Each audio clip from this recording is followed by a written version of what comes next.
अब हम लोग देखेंगे बच्चों कि न्यूटन ने 3 लॉ दिए थे, न्यूटन्स लॉज ऑफ मोशन। ठीक है, तो उसका सबसे फर्स्ट लॉ क्या था? First law of motion. तो फर्स्ट लॉ ऑफ मोशन बहुत ध्यान से सुनना बच्चों, क्या कहता है first law of motion? If मान लो कोई एक बॉडी है, मान लो ये एक बॉल है बच्चों, ठीक है, यहाँ पड़ा है, तो फर्स्ट लॉ क्या कहता है बच्चों कि अगर ये बॉल यहाँ पड़ा है भैया, तो ये यहीं पड़ा रहेगा जब तक कि तुम इस बॉल को मार के यहाँ से हटाओ ना। ठीक है, तो पहली लाइन क्या समझ में आ गई हमको कि मान लो अगर ये स्केच पेन यहाँ पड़ा है भाई, ठीक है, तो जब तक ये मैं यहाँ से इसको छूँगा नहीं तब तक ये ऐसे ही पड़ा ही रहेगा भाई, इसको कुछ नहीं होगा, चाहे कुछ भी कर लो तुम और कुछ भी करो, जब तक इस पर कुछ फोर्स नहीं लगेगा, जब तक इस पर कुछ फोर्स नहीं लगेगा, जब तक मैं इसको यहाँ से यहाँ नहीं करूँगा तब तक ये यहाँ पड़ा ही रह जाएगा। ठीक, तो एक लाइन समझ में आ गई। तो if a body is at rest it will remain at rest. ठीक, इसका मतलब यही हुआ। ठीक है बच्चों, दूसरी बात, if a body is in motion, कहने का मतलब अगर मान लो हमारा एक बॉल है, ठीक है, बॉल है, इसको हमने फेंक दिया, ये किसी एक कांस्टेंट वेलोसिटी से चल रहा है, मान लो वेलोसिटी इसकी है 3 मीटर पर सेकेंड बच्चे। ठीक, तो ये क्या होगा कि कुछ देर के बाद भी चलते ही जाएगा, चलते ही जाएगा, चलते ही जाएगा। Velocity is equal to 3 meter per second, 3 meter per second. अब कुछ लोगों के दिमाग में आएगा कि यार सर, अगर हम लोग कोई बॉल फेंक देते हैं तो वो तो कुछ देर के बाद रुक जाता है, फिर ऐसा तो होता नहीं है, अगर हम फोर्स ना लगाएं तो वो खुद ही रुक जाता है, जबकि उसको चलते रहना चाहिए इस लॉ के अकॉर्डिंग।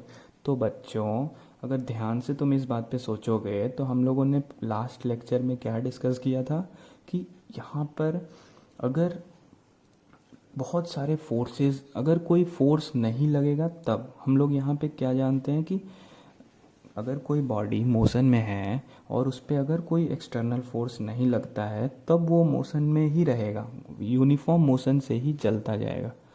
लेकिन यहाँ पर अगर हम लोगों को क्या पता है कि आइडियल सिचुएशन में, रियल लाइफ में ऐसा तो नहीं होता ना यार, रियल लाइफ में क्या होता है ना बच्चों कि एयर का फ्रिक्शन लगता है, एक तो एयर रेजिस्टेंस कहते हैं उसको, एयर रेजिस्टेंस, कि हवा इसको रोकती है ना, जैसे हवा है, ठीक है, तो हवा का भी प्रेशर लगता रहता है हमेशा। कोई बॉल तुम फेंकोगे ऐसे भाई तो उस पर हवा का प्रेशर लग रहा है, फिर ये जो सरफेस है बच्चों, ये जो सरफेस है इसकी वजह से एक फ्रिक्शनल फोर्स भी लग रहा है, इस वजह से ये बॉल रुक जाती है। लेकिन अगर मान लो कि एक ऐसा सरफेस है, फ्रिक्शन लेस सरफेस है मान लो बच्चों, ठीक है, तो फ्रिक्शन लेस अगर सरफेस है और उस पर किसी बॉल को तुमने v velocity is equal to 3 meter per second से फेंक दिया तो ये हमेशा चलता ही जाएगा जब तक कि तुम उस बॉल को हाथ से यहाँ पे रोको ना, नहीं रोकोगे तो ये चलता ही जाएगा। ठीक, तो फर्स्ट लॉ ऑफ मोशन क्या बोलता है कि भैया देखो, अगर कोई रुका है तो वो रुका ही रहेगा, वो अपने मन से नहीं चलेगा। ठीक है, और अगर कोई कांस्टेंट स्पीड या कांस्टेंट वेलोसिटी से अगर चल रहा है तो वो चलता ही रहेगा, वो नहीं रुकेगा। ठीक है, कब रुकेगा? अनटिल अनलेस, तब तक नहीं रुकेगा जब तक कि तुम बाहर से कोई फोर्स ना लगाओ, कोई फोर्स लगा के उसको रोको ना, कोई फोर्स लगा के उसको चलाओ ना। ठीक है, तो ये हमारा फर्स्ट लॉ ऑफ मोशन है बच्चों। ठीक, तो यहाँ से हमको समझ में आ गया कि हमारा Newton's first law of motion क्या कहता है। इसको हम लोगों ने अच्छे से इंग्लिश में क्या इसको ये एग्ज़ाम में पूछा जाता है बच्चों, तो क्लियरली एग्ज़ाम में लिख के ऐसे ही आना है, according to this a body at rest will remain at rest. ठीक है, ठीक है भाई, ये pen, remain at rest and a body in motion will continue to in motion in a straight line. एक बॉडी मोशन में है, will continue to in motion in a straight line until unless an external force is not applied to change its state of rest बच्चों, to change its state of rest, ये एक state of rest है, इस पे मार दिया तुमने तब ये चलेगा आगे। ठीक है, और द यूनिफॉर्म मोशन, तो अगर कोई बॉडी यूनिफॉर्म मोशन कर रहा है तो उसकी वेलोसिटी कांस्टेंट वेलोसिटी से चल रहा है तो वो चलता ही रहेगा अनटिल अनलेस एक्सटर्नल फोर्स ना लगा दो। ठीक है बच्चों, until unless external force is applied, तो will remain at rest और will continue in motion. ठीक है, ये दो बात हम लोगों को बिल्कुल इसमें से मार्क कर लेनी है. will remain at rest until unless an external force is applied. ठीक है, तो ये हो गई एक बात बच्चों. इसके बाद आता है हमारे पास एक बहुत अच्छा सा कॉन्सेप्ट है बच्चों. उसमें हम लोग देखते हैं कि व्हाट इज इनर्शिया. इनर्शिया, ठीक है बच्चों, इनर्शिया क्या होता है? एक टर्म है इनर्शिया.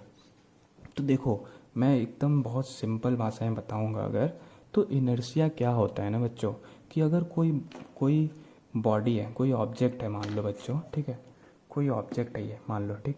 तो ये कोई ऑब्जेक्ट अगर रुका हुआ है ना, तो वो नहीं चाहता कि मैं मोशन करूं. ये ऑब्जेक्ट अगर रुका हुआ है तो ये नहीं चाहता कि मैं मोशन में आऊं, कि मैं मोशन करूं या चलूं. अपने मन से नहीं चलेगा, ये बॉडी नहीं चलेगा ना. और दूसरी चीज़, अगर कोई बॉडी हमने देखा, अगर कोई बॉडी यूनिफॉर्म वेलोसिटी से चल रहा है तो वो नहीं चाहता कि अपने मन से रुके, वो बस चाहता है कि हम चलते ही जाएं, चलते ही जाएं भैया, चलते ही जाएं. तो कहने का मतलब क्या हुआ बच्चों, कि जो भी किसी भी बॉडी का जो स्टेट ऑफ मोशन है वो चेंज नहीं करना चाहता है. Not want to change. State of motion वो चेंज नहीं करना चाहता है. कोई भी बॉडी अपना स्टेट ऑफ मोशन चेंज नहीं करना चाहता है. रेस्ट में है तो it wants to be at rest. Motion में है, यूनिफॉर्म मोशन में है, तो it want to be in uniform motion. ठीक है बच्चों, अगर तुम किसी रेस्ट बॉडी को यहाँ लाना चाहते हो या किसी यूनिफॉर्म बॉडी को यहाँ ले जाना चाहते हो रेस्ट पे, तो we need to apply some force. ये हमने फर्स्ट लॉ में भी देखा है. ठीक है बच्चों, तो देखो, एक इस चीज़ का इनर्शिया का जो डायरेक्ट इम्पैक्ट होता है ना, वो होता है बच्चों मास के साथ. अब देखो, इसको सिंपल भाषा में समझते हैं. मान लो एक ट्रक है बच्चों, ठीक, और एक बॉल है छोटा सा. तो एक बात बताओ कि तुम इजीली किस चीज़ को मोशन में लेके जा सकते हो, इजीली किस चीज़ का स्टेट ऑफ मोशन चेंज कर सकते हो. मान लो कि एक ट्रक है, ये ट्रक रेस्ट पे है अभी, तो ये डिफ़िकल्ट है ना इसको हाथ से धक्का देना बच्चों. हाथ से अगर मैं बोलूँ कि धक्का देना है ट्रक को, तो it's difficult to bring in motion. लेकिन बॉल को रेस्ट से मोशन ले जाना ईजी है ना बच्चों, कि बॉल को ईजिली तुम रेस्ट से मोशन में लेके जा सकते हो, लेकिन ट्रक को ले जाना थोड़ा सा मुश्किल है. ठीक है, क्यों? क्योंकि ट्रक का मास बहुत ज़्यादा है. Mass of truck is greater then mass of ball बच्चों. ठीक है, तो एक सिंपल सी भाषा में हम लोग क्या समझते हैं कि किसी भी बॉडी का एक प्रॉपर्टी होता है, किसी भी बॉडी की एक प्रॉपर्टी होती है जो कि मास पे डिपेंड करती है, कि जिस बॉडी का मास ज़्यादा होगा उसका इनर्शिया ज़्यादा होगा. इनर्शिया ज़्यादा का मतलब कि द बॉडी, इनर्शिया क्या होता है बच्चों? The ability of a body to maintain its state of motion. Ability of body to maintain its state of motion. ठीक है बच्चों, ability of a body to maintain its state of motion. ये हो गया हमारा डेफिनेशन, फॉर्मल डेफिनेशन. ठीक है, कि कोई बॉडी अगर भैया रेस्ट में है तो रेस्ट में रहेगी, मोशन में है तो मोशन में रहेगी. अपने मन से वो अपना स्टेट नहीं चेंज करेगी, कि रेस्ट से मोशन में लाना है तो फोर्स लगाना पड़ेगा, मोशन से रेस्ट में ले जाना है तो फोर्स लगाना पड़ेगा. लेकिन रेस्ट से रेस्ट में रहना चाहती है, मोशन में है तो मोशन में ही रहना चाहती है। ठीक है बच्चों, तो हमको क्या समझ में आया कि इनर्शिया क्या है? A property of a body, ability of a body due to which it maintain its state of motion. जो भी उसका स्टेट ऑफ मोशन है उसको वो मेंटेन करना चाहता है, जिसके मदद से। ठीक है, तो जिस भी बॉडी का an inertia is directly proportional to mass. बच्चों कैसे समझ में आया हम लोगों को कि यार देखो, कोई भारी आदमी है, उसको उठा के दूसरी जगह ले जाना डिफ़िकल्ट है। कोई हल्का है तो उसको उठा के एक बार कर भी सकते हो, साइड में कर सकते हो ना।